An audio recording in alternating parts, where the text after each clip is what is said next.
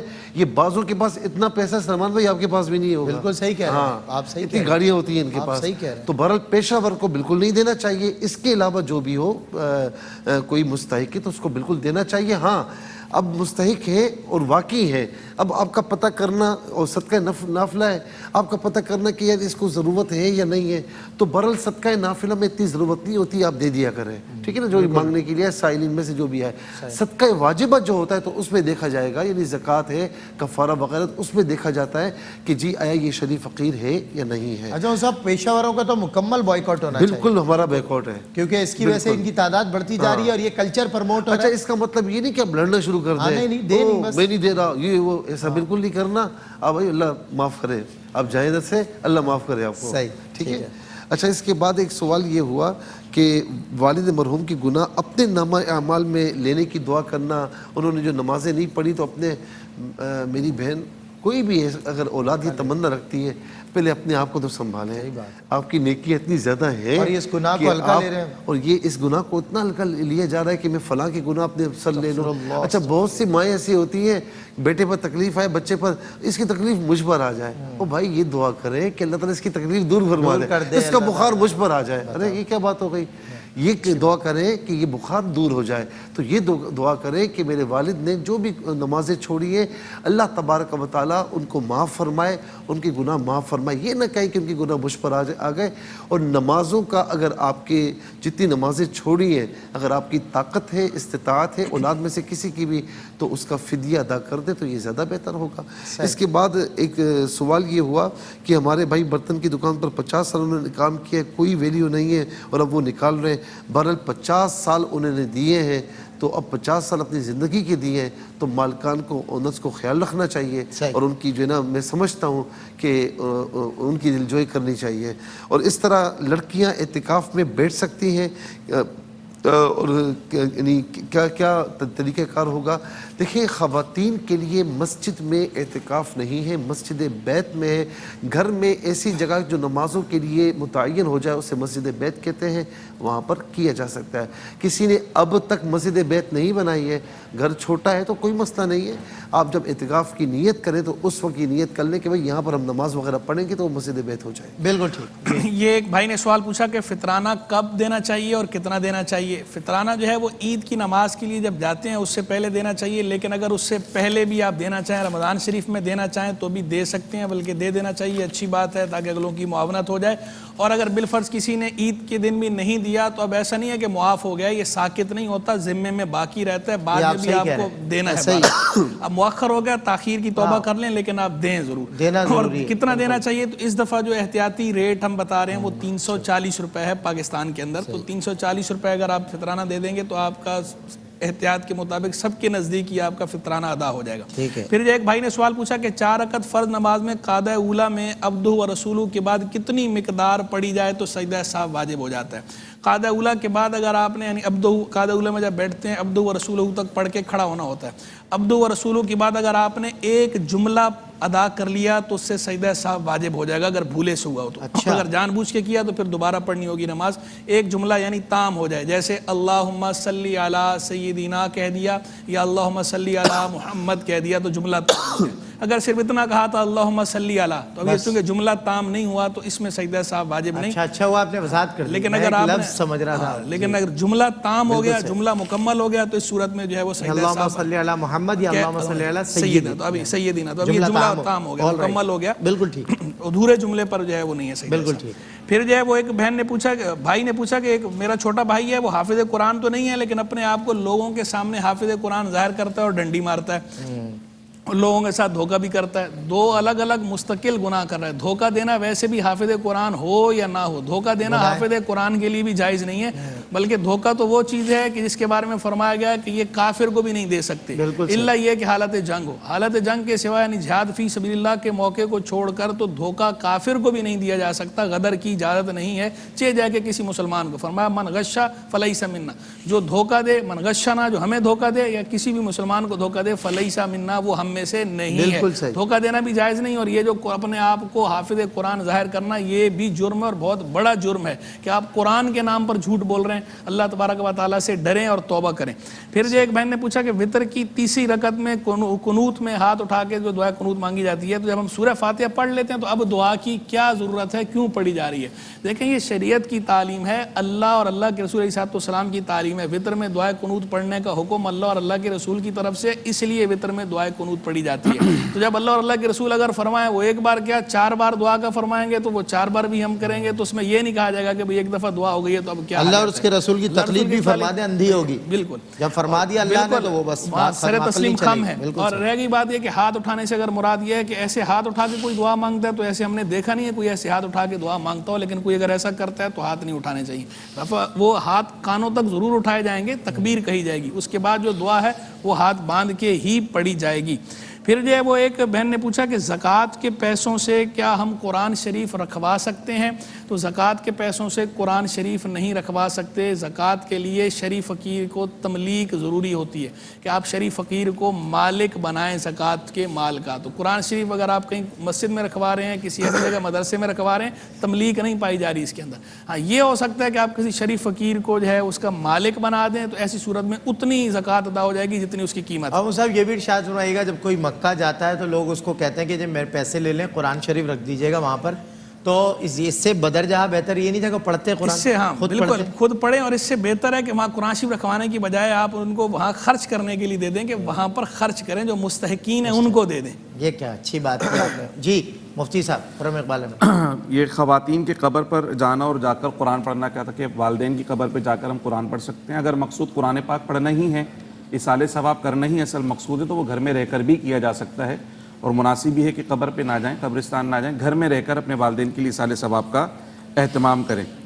ایک بہن نے کہا کہ عشاء کی نماز وہ آدھی رات میں اٹھ کر پڑھتی ہیں، تھک جاتی ہیں تو اول وقت میں سو جاتی ہیں، پھر آدھی رات میں اٹھ کر وہ نماز پڑھتی ہیں، تو ایسے نماز ہو جاتی ہے؟ نماز تو ہو جاتی ہے، لیکن کہیں ایسا نہ ہو کہ وہ آپ سوتی رہ جائیں اور نماز سے نہ اٹھ سکیں. تو مناسب یہ ہے کہ کم سے کم عشاء کے فرض وغیرہ پڑھ کر جو ہے وہ سویا جائے بہتر تو ہی، لیکن اگر آدھی رات میں اٹھ کر بھی نماز پڑھیں گی تو نماز ہو جائے گی۔ بیٹھ کر نفل پڑھنا اور کھڑے ہو کر نفل پڑھنے کے حوالے سے ظاہر سی بات ہے کھڑے ہو کر نفل پڑھنا یہ افضل ہے، اس میں ثواب زیادہ ہے۔ بیٹھ کر بغیر شرعی عذر کے بیٹھ کر نفل پڑھنے سے ثواب میں کمی ہے، البتہ اگر کوئی ضرورت ہے، طبیعت ہے، نقاہت، کمزوری کی وجہ سے پڑھ لیں تو کوئی مذائقہ نہیں۔ پھر ایک بہن نے پوچھا کہ اذان ہونے والی تھی، 3-4 سیکنڈ باقی تھے تو میں نے پانی پی لیا، تو اذان کا تعلق جو ہے وہ سحری ختم ہونے کے ساتھ نہیں ہے بلکہ اس کا تعلق تو اذان فجر کے ساتھ ہے، نماز فجر کے ساتھ ہے۔ تو اگر ابھی وقت باقی تھا اور پانی پیا تو روزہ ہو گیا، اور وقت ختم ہو گیا تھا اگرچہ اذان نہ ہوئی ہو تو ان کا روزہ نہیں ہوا۔ ربی جعلنی پڑھتی ہیں تو کسی نے کہا کہ وَمِن ذُرِّيَّتِي، یا پہ چونکہ تشدید ہے تو شاید وہ تشدید کے ساتھ نہ پڑھتی ہوں، ذُرِّيَّتِي کرتی ہوں، تو ان کو سمجھا کہ یہ ذُرِّيَّتِي، یا پہ تشدید ہے تو یا پہ تشدید مشدد کر کے اس کو پڑھنا چاہیے۔ اور محض یہی لفظ ہے ذریتی، جی شین نہیں ہے، کوئی ہاں زیادہ سختی کریں گے تو شین کی آواز آ جائے گی، تو شین نہیں یہ یا ہے، ذُرِّيَّتِي۔ ذریتی۔ اچھا ایک سوال یہ ہوا، بھائی نے کہا کہ بیوی کے والد ان کے فوت ہو گئے اور ان کے بیٹوں نے زمین ان کی حیاتی میں اپنے نام کروا لی تھی اور بہنوں کو محروم رکھا تھا، تو میں سمجھتا ہوں کہ یہ بہت غلط کیا ہے، اور بہنوں کو محروم کرنا یہ زمانہ جاہلیت کی نشانی ہے اور سخت گناہ ہے۔ حضور نبی کریم علیہ السلام کا فرمان ہے کہ جس نے کسی کی ایک یعنی زمین دبائی نا تو روز قیامت یعنی ایک بالش زمین ہتھیار لی تو روز قیامت 7 زمینوں کا توق اسے پہنایا جائے گا۔ اللہ اکبر۔ تو پھر ذرا اس سے اندازہ کر لیں، تو برحال ان کو توبہ کرنی چاہیے اور اس طریقے سے نہیں کرنا چاہیے، جس کا جو حق ہے اسے دینا چاہیے۔ ایک بار کہتے ہیں بہن کہتی ہیں کہ ان کی بھانجی نے روزوں کی منت مانی تھی کہ بچہ ہوگا تو میں روزے رکھوں گی، اور 6 مہینے کے روزوں کی منت، دیکھیں تو صحیح، منت 6 مہینے کے روزوں کی، اور پھر اب بچہ بھی بیمار رہتا ہے، 14 سال کا ہے، خود بھی بیمار رہتی ہیں۔ اول تو یہ کہ ایسی منت نہ مانے کہ جو آپ پوری نہ کر سکتی ہوں، جوش میں کہتے ہیں نا کہ خوشی کے عالم میں اور غم کے عالم میں، غصے کے عالم میں کوئی فیصلہ نہ کریں، تو اسی لیے آپ کو اتنی منت ماننی چاہیے تھی کہ جتنی آپ پوری کر سکتی ہیں۔ بہرحال اب آپ نہیں کر سکتی، بیمار ہے تو یہ کہ جب بیماری ختم ہو تو پھر آہستہ آہستہ ادا کر لیں، ایک ساتھ نہ کریں۔ اور خدا نہ خاصہ اگر ایسی بیماری کہ آپ کو صحیح جیسے شوگر ہوتی ہے یا ہارٹ پیشنٹس ہوتے ہیں اس طرح، تو اگر ایسا ہے کہ جو عام طور پر یہ ساتھ ساتھ چلتا ہے تو پھر فدیہ وغیرہ دیں، اللہ تعالیٰ کی بارگاہ میں توبہ کریں کہ میں پوری نہیں کر سکی ہوں، اللہ رب العالمین انشاءاللہ قبول فرمائے گا۔ اچھا ایک سوال یہ ہوا کہ کاروبار میں پیسہ انویسٹ کیا لیکن برکت نہیں ہوتی، اللہ رب العالمین آپ پر کرم فرمائے، برکت عطا فرمائے۔ استغفر اللہ ربی من کل ذنب واتوب الیہ، ہر نماز کے بعد 11 مرتبہ ولاختی درود شریف کے ساتھ پڑھ لیا کریں۔ قسطوں کا کام فی نفسی ہی بالکل جائز ہے۔ قسطوں کا کام یہ ہوتا ہے کہ یہ موبائل ہے، آپ میرے پاس خریدنے کے لیے آئے، یہ مثال کے طور پر 1,00,000 روپے کا ہے، آپ نے کہا مفتی صاحب 1,00,000 روپے میرے پاس نہیں ہے، 50,000 ہے، باقی میں مہینہ کر کے دے دوں گا 1 سال کی پیمنٹ میں۔ اب میں نے 50,000 آپ سے لیے، باقی 50,000 مہینہ کر کے لے رہا ہوں۔ ہاں اب یہاں پر میں نے کہا کہ بھائی 1,00,000 روپے کا لیکن میں آپ کو ادھار میں 1,25,00,000 میں دوں گا یا 1,50,000 میں دوں گا، یہ بالکل ٹھیک ہے، اس میں کوئی شریک کا بات نہیں ہے۔ اب آپ 2 سال میں، سال میں، 3 سال میں پیمنٹ کر دیں، کوئی مسئلہ نہیں ہے۔ ہاں یہ غلط ہے کہ کسی مہینے اگر آپ نے پیمنٹ نہیں کی تو میں آپ سے پینلٹی لوں، یہ غلط ہے۔ بالکل صحیح، اچھا ہوا۔ اس کے بعد جو ہے وہ بہن نے کہا کہ سسر قرآن بھی نہیں پڑھتے، نہ پڑھے ہوئے، نماز بھی نہیں پڑھتے، دنوں تک جو ہے وہ کپڑے وہی پہنے ہوئے ہوتے ہیں، اللہ رب العالمین کرم فرمائے، ان کے لیے دعا کر سکتے ہیں۔ اب یہ کہتے ہیں کہ میری بچے جو ہیں ان کے پاس جاتے ہیں تو وہ بدبو وغیرہ، بہرحال میں اب اس پہ روک تو نہیں سکتا ہوں کہ بچے نہ جائیں، تو بہرحال یہ ہے کہ بچے تو جائیں گے، وہ دادا ہے، بس اللہ تعالیٰ ان کو توفیق دے کہ وہ صفائی کا احترام کرے، بچے پورا احترام کریں گے۔ بالکل صحیح۔ اچھا نماز میں وہم ہوتا ہے کہ سجدہ سہو، وہم سے کچھ بھی نہیں ہوتا، جب تک آپ کو یقین نہ ہو کہ میری یہ چیز چھوٹی ہے، واجب چھوٹی ہے، تو تب تک جو ہے وہ سجدہ سہو نہیں ہوگا۔ لیکن وہم اگر ہوتا ہے تو اس کو جھٹکتے ہو، نماز سے پہلے لا حول ولا قوت الا باللہ العلی العظیم پڑھے۔ عبادت کی قبولیت کے کیسے پتہ چلے تو کہ عبادت قبول ہو چکی ہے؟ تو اس پر جو ہے نا ایک بزرگ نے بڑی پیاری بات کی، بلکہ ایک خاتون تھی، ان کے شوہر نے، یہ واقعہ باقاعدہ درج ہوا ہے، شوہر نے کہا کہ تو ہر وقت نماز پڑھتی رہتی، تجھے کیسے پتا کہ تیری نماز قبول ہے یا نہیں ہے؟ اس نے کہا کہ ایک نماز کے بعد دوسری نماز کی توفیق دینا اس بات کی علامت ہے کہ میرا رب قبول فرما رہا ہے۔ اور اس کے بعد جو ہے وہ اس کے بعد یہ کہتے ہیں کہ بھائی نے کہا کہ امام کے پیچھے قرات تو امام کے پیچھے قرات نہیں ہوگی. وَإِذَا قُرِئَ الْقُرْآنُ فَاسْتَمِعُوا لَهُ وَأَنصِتُوا کہ جب قرآن تمہارے سامنے پڑھا جائے تو خاموش رہ کر سنو. اور دوسرا یہ ہے کہ نبی علیہ السلام نے فرمایا کہ امام کی قرات مقتدی کی قرات ہے. اور سب سے بڑی بات کہ پہلی رکعت میں آپ مسجد گئے, پہلی رکعت میں آپ نے رکوع میں اپنے آپ امام کو پایا, تو کیا مطلب قرات وہ آپ کو رکعت ملتی ہی نہیں ملتی؟ مل جاتی ہے نا, قرات تو نہیں کی. بالکل صحیح. ایک بہن نے سوال پوچھا کہ چھوٹا بچہ فوت ہو جائے تو کیا ماں باپ کی جو ہے وہ شفاعت کرے گا, کہ حدیث میں ایسا کچھ ہے؟ حدیث کے اندر بشارتیں مختلف وارد ہوئی ہیں. ایک بشارت یہ ہے کہ جہنم کی راہ میں سب سے بڑی جو رکاوٹ ہے وہ یہی چھوٹا بچہ جو فوت شدہ ہو. اسی طرح ایک حدیث کے اندر یہ ہے کہ اس کے لیے اللہ تبارک و تعالیٰ جنت میں گھر بنائے گا اس کے والدین کے لیے, اگر انہوں نے اس پہ صبر کیا اور انا للہ و انا الیہ راجعون کہا اور بے ناشکری کا مظاہرہ یا بے صبری کا مظاہرہ نہیں کیا. اس طرح شفاعت کے بارے میں بھی روایات موجود ہیں. پھر جو ہے وہ ایک بھائی نے سوال پوچھا, بڑا عجیب و غریب سوال پوچھا کہ بچہ پیدا ہونے کے کتنے دن بعد عورت کے ہاتھ کا پکا ہوا کھانا کھانا جائز ہے؟ عورت کے ہاتھ کا پکا کھانا جائز ہے, ہر وقت جائز ہے, اس کا تعلق اس سے کوئی نہیں ہے. نجاست حکمی ہوتی ہے, وہ ایسی نجاست نہیں ہوتی کہ ہاتھ میں سرایت کر گئی ہے کہ اگر وہ کھانا پکا دے گی تو وہ کھانا ناجائز ہو جائے گا. وہ کھانا بہرحال جائز ہے, لیکن اس کا یہ مطلب ہی نہیں اگر وہ بیمار ہے تو آپ زبردستی جو ہے وہ یہ ٹائم ہم سے پوچھ رہے ہوں کہ اس کے بعد کہنے نہیں بھائی تم کھانا بناؤ ہی بناؤ. اگر وہ بیمار ہے تو اس کی بیماری کا بھی بہرحال خیال کرنا چاہیے. پھر جو ہے وہ ایک بہن نے پوچھا کہ کمرے میں میاں کی تصویر لگی ہوئی ہے مگر نماز تو ہم دوسرے کمرے میں پڑھتے ہیں, تو تصویریں لگانے کی اجازت نہیں ہے شرعاً. اس طرح زیرو کی تصویر نہیں لگانی چاہیے کمرے میں. اگر میاں کی تصویر لگی ہوئی ہے تو نہ لگائیں, باقی یہ اچھا کرتی ہیں کہ نماز دوسرے کمرے میں پڑھتی ہیں. پھر پوچھا کہ شکرانے کے نوافل کا کوئی مخصوص ٹائم ہے؟ شکرانے کے نوافل کا کوئی مخصوص ٹائم یعنی جو مکروہ اوقات ہیں ان کو چھوڑا جائے گا. مکروہ اوقات کے سوا کسی بھی وقت میں شکرانے کے نوافل پڑھے جا سکتے ہیں. مریض ہوں, رمضان میں 2-3 قرآن ختم کرتی تھی, اس دفعہ بیماری کی وجہ سے نہیں کر پائی, کوئی گناہ ہے؟ کوئی گناہ نہیں ہے, بیماری کی وجہ سے نہیں کر پائیں, کوئی مسئلہ نہیں ہے. فجر کی سنت اور فرض کے درمیان 41 بار سورہ فاتحہ پڑھ کے دعا مانگ سکتے ہیں, اس میں کوئی حرج نہیں. جی, میں مفتیان کرام کا بہت شکریہ ادا کرتا ہوں. تمام تر سوالات کے صحیح جوابات آپ کو وقت میں رہتے ہوئے انہوں نے عطا فرمایا. اللہ تعالیٰ جی کچھ رہ گیا, چلیں وہ انشاءاللہ رہ گئے, وہ آئندہ انشاءاللہ آنے والی نشست یعنی کل بزم علماء میں انشاءاللہ آپ کو دے دیے جائیں گے جوابات. اب ایک بریک جو آ رہی ہے وہ اذان عصر کی ہے, اور فخر پاکستان الحاج قاری وحید ظفر قاسمی اپنے خوبصورت لب و لہجے میں اذان عصر دیں گے. ہم نماز عصر باجماعت ادا کر لیں گے, اور اس اذان اور نماز عصر کے مختصر سے وقفے کے بعد ہماری اور آپ کی ملاقات ہوگی ہمارے کوئی سیگمنٹ یعنی معلومات ہی معلومات میں. اتنا ہمارا اتنا تمہارا شان رمضان.